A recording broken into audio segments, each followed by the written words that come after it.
Hello, everybody. So, my name is Prem Asim Jain, and I am going to let you guys know about the concept which is called as Java inner classes.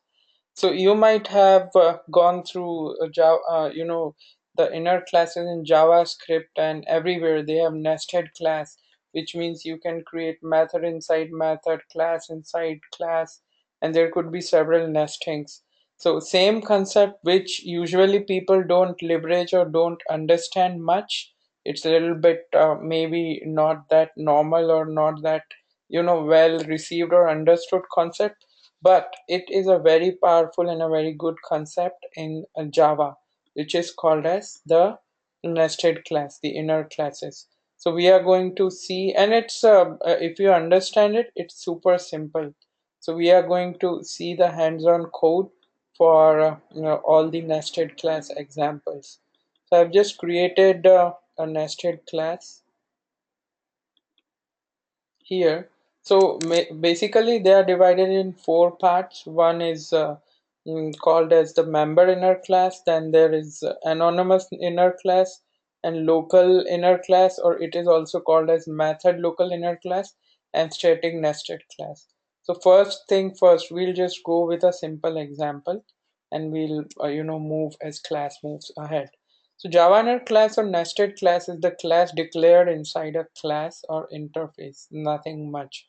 We use inner class to logically group classes. So each class might have some methods or might have some attributes or fields. We call it as properties or member variables, right? So if you are trying to write a big huge code of several lines, monolithic, it's not good. So you can group them and divide them in smaller classes, and those classes can be grouped, have a single kind of responsibility or cohesion inside them. So advantage of Java inner class, there are basically three advantages of them. Nested class represent a special type of relationship, that is, it can access all the members data methods of the outer class, including private. So once we say that something which is private to a class, it cannot be accessed even to its subclass. So here is the exception, or something like, hey, it's other class which is not even a subclass, but still it can access because it's an inner class of that class. So it has access to everything. Nested class are used to develop more readable and maintainable code because they are logically grouped together, and code optimization is the benefit which we get out of it. Difference between nested class and inner class. So we'll just move to the actual example over here. So we'll just try this buddy out.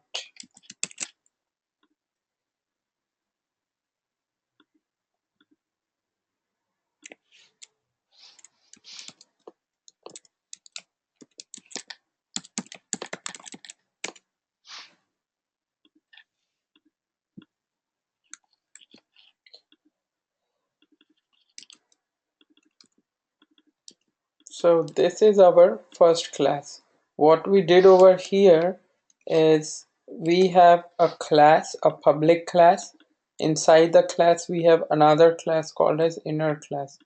Now we can always have a class declared here.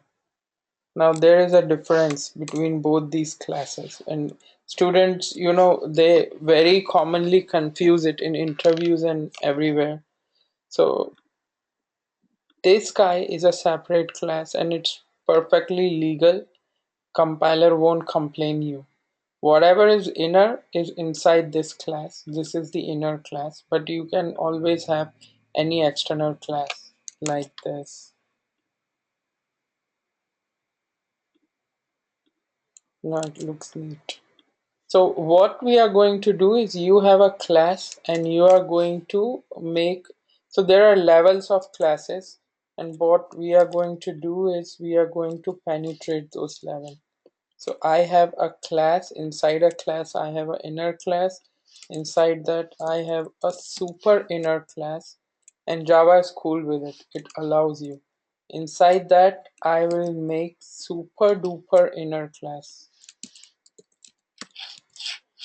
So it's like recursion. You can go whatever n number of depth you can go.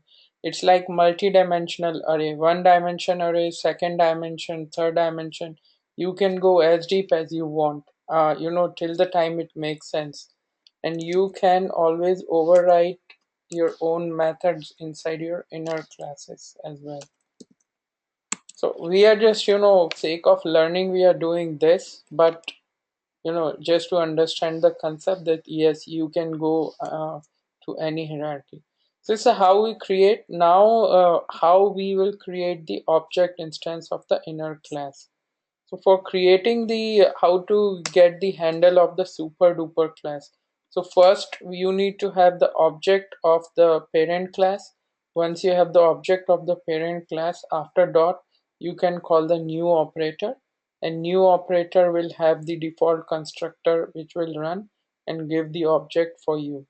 Now we need to create the super inner class object. So what we are going to do is we have the object reference of this guy over here. We'll use this guy and then we say new dot new, and we have super.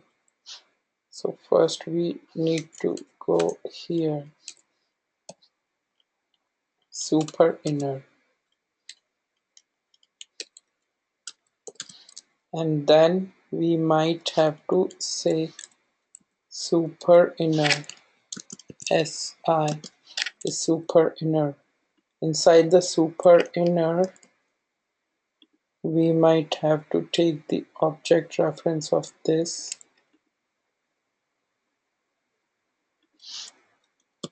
and then we will say new, and then we have to say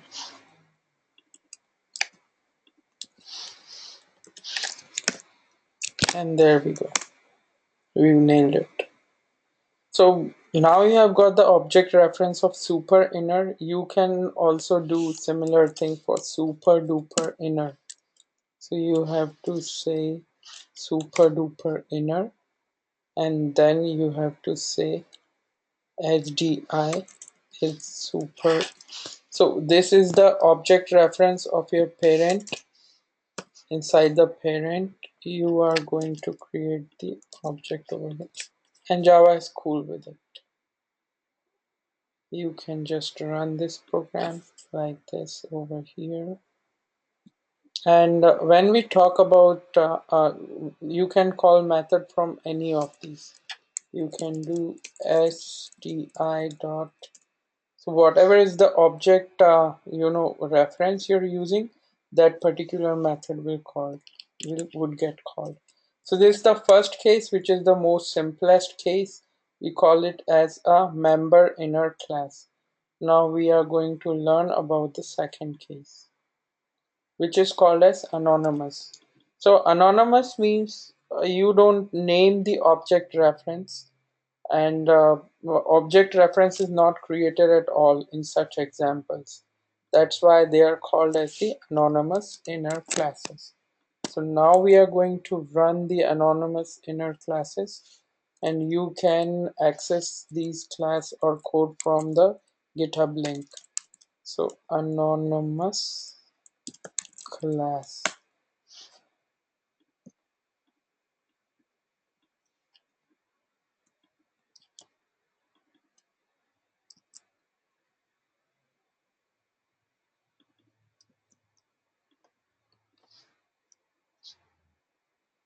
So we have a anonymous class, correct?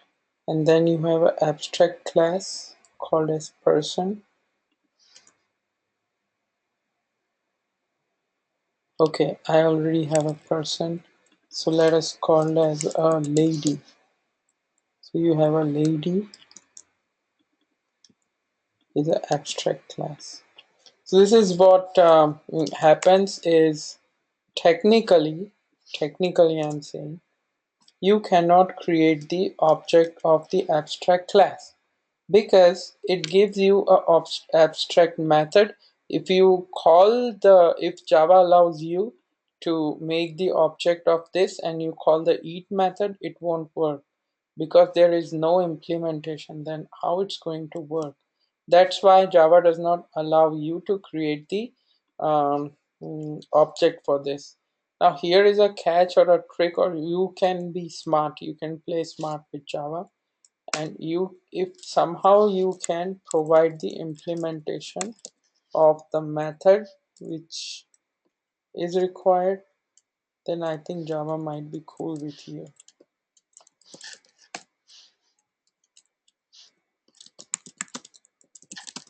Haha, just created an object of anonymous class. So this is super simple. You can do same thing with the interface. You have a interface, you can call it I, and that's it. This is your interface, marker interface. No methods and nothing. You can create I obj is equal to new I, and Java will say, hey boss, you cannot create the object reference of interface unless you declare it or provide the implementation. So we just did since it was a marker interface, it was a blank interface, you don't have to do anything.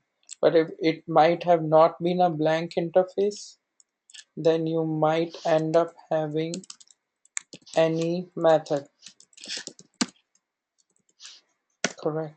Then Java will say, hey dude, you have an anonymous inner class, like you're trying to declare it over here, but you don't have the implementation of that, so you might have to provide it over here, and Java would be cool with it.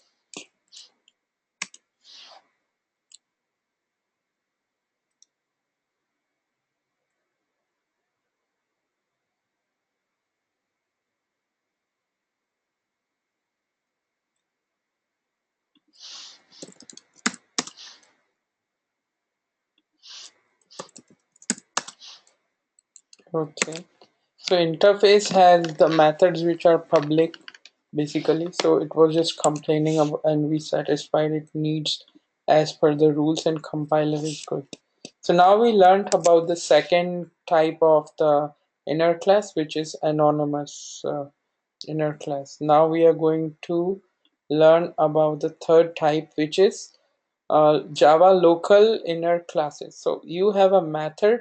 Inside a method, you can create a class. So we'll say it as method local inner class.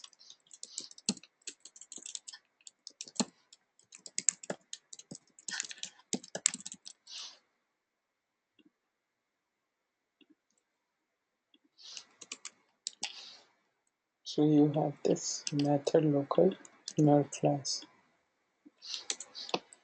So what we are going to do here is we have a method. Inside the method we created the object. Now inside the object we have another method, and so this is your class. Class has a method, method has a class, and class has again a method. Inside a method you can again make a class. Do you want to do that?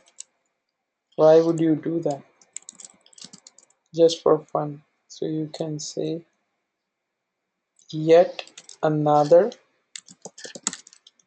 local, and that's what you do. And inside the class you can make another method. So here is a thing in Java. If someone says, can you create a method inside a method, so a normal student would say no, but a bright student or a extremely foolish student will say yes, because technically if there is method, you can, public static void main is a method, and you cannot create another method inside it.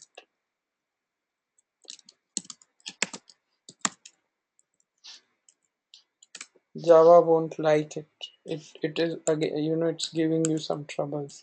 Now it's good. So just to get that, what you are going to do is you will make a method. Inside the method you make a class. Inside the class you're making method. So technically there is a method inside a method, you have a method, and inside that you can do another levels of nesting, wherein you can say class and it has again a method, class method, and number of depth you can go. So we'll just format it so that it looks clean, and then we'll run it. So this is how your method local inner class worked, but it has the scope of this method itself basically. So you have the object here, and you can call the method, but you cannot call the inner class, or you cannot basically instantiate it outside this block. So it is a block scope. So there is some restrictions for this, but yeah, of course you can go to any nesting, but inside the block you might have to instantiate it. You cannot do it outside of this.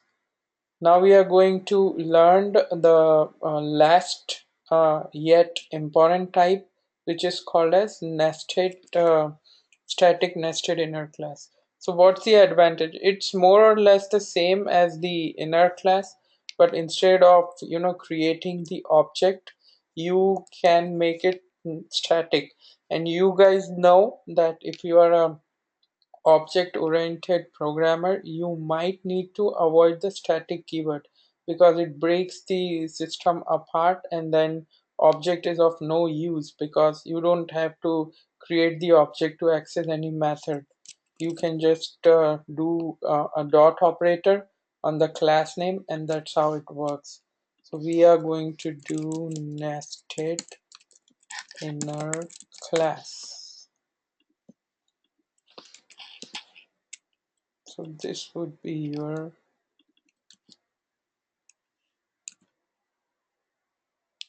Yep, so you have a class.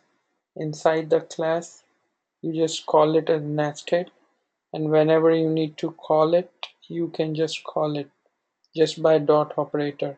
So you can think of this as obj dot inner, and that's all.